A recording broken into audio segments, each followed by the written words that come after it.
welcome to The Explainer. Today, we're doing something really important. We're not just going to talk about courage, we're actually going to forge a toolkit for it.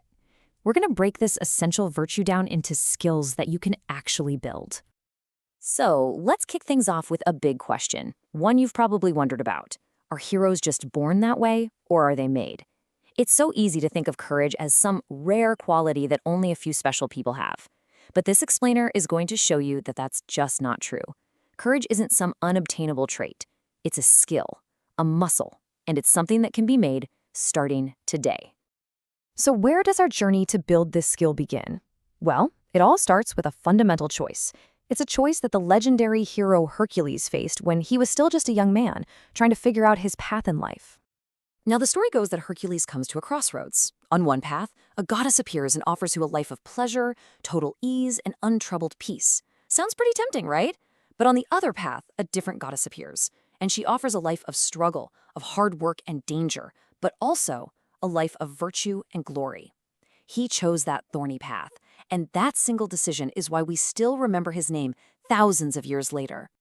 So here's the crucial point. Courage begins with that choice. It's not about the absence of risk. It's about willingly embracing it. It's the decision to face hardship and danger because you're chasing something greater than just your own comfort. But let's be real. What stops us from making that courageous choice? In one word, fear.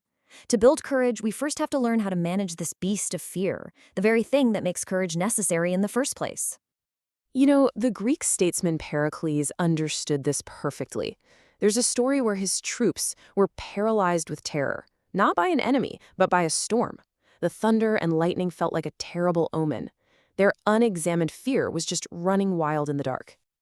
So, what did Pericles do? He didn't just tell them, hey, don't be afraid. No, he got his men together, grabbed two big rocks, and just banged them together, creating a loud, ominous crack, just like thunder. He showed them that what they feared was just a sound, a natural phenomenon. He used logic like a flashlight to expose the fear for what it truly was. And this story just brilliantly illustrates what the ancient Stoics believed.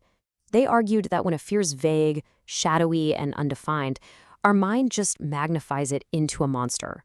So the solution isn't to ignore your fears, but to drag them into the light and define them precisely, to see their actual size. There's actually an ancient practice for this, which the Roman philosopher Seneca called premeditatio malorum, or the premeditation of evils. It's a powerful practical exercise. You define the worst thing that can happen, you figure out how to prevent it, and you plan your recovery. By doing this, you rob the fear of its power. I mean, a punch you see coming hurts way less than one that comes as a surprise, right? Okay, so let's say you can manage fear by defining it. What's next? How do you actually build the habit of being brave? How do you go from theory to practice? Well, according to Aristotle, courage isn't some single grand gesture.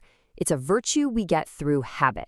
We become builders by building, we become musicians by playing music, and we become brave by doing brave things, consistently, over and over again. We're strengthening that muscle day by day. This whole idea of a practical beginning is perfectly illustrated by Florence Nightingale.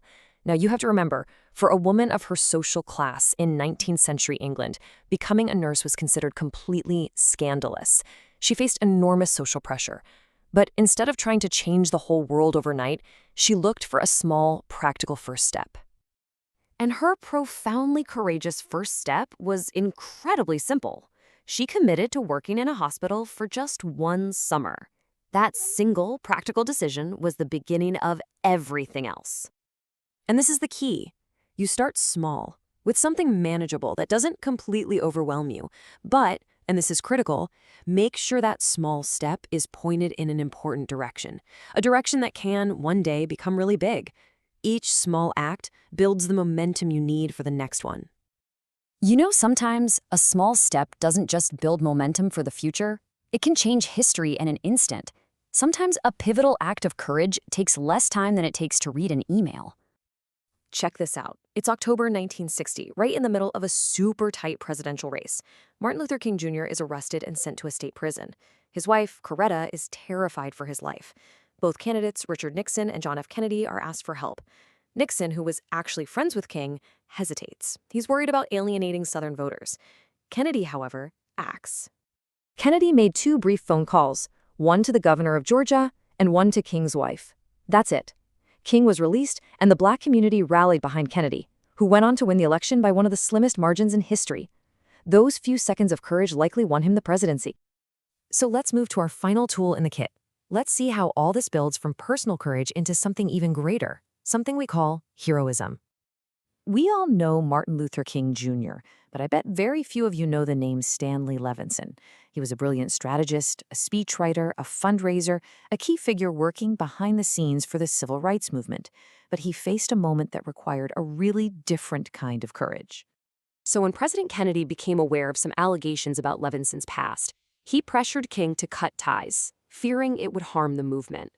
Levinson didn't protest. He didn't fight for his position. He selflessly and quietly chose to step away from the cause and the friend he was so devoted to. This is heroism. It's courage demonstrated for the sake of other people. Think of it this way. For every superstar like Michael Jordan, there's a co-captain like Bill Cartwright who does the hard, unglamorous work to make the entire team better. A true hero makes sacrifices for the greater good. It might mean inspiring others, or it might mean stepping away from your calling, just like Stanley Levinson did. All right, let's bring it all together. The Heroes Toolkit we forged today is built on a few core principles. First, choose the path of virtue, even when it's hard. Second, tame your fear by defining it. Third, build courage like a muscle through small, consistent acts. And finally, aim for heroism by using that courage for others. But as this slide reminds us, using these tools isn't always easy. Being brave can be lonely. It might not win you friends, at least not at first. So the real question isn't just how to build courage, but what you're going to build with it once you have it.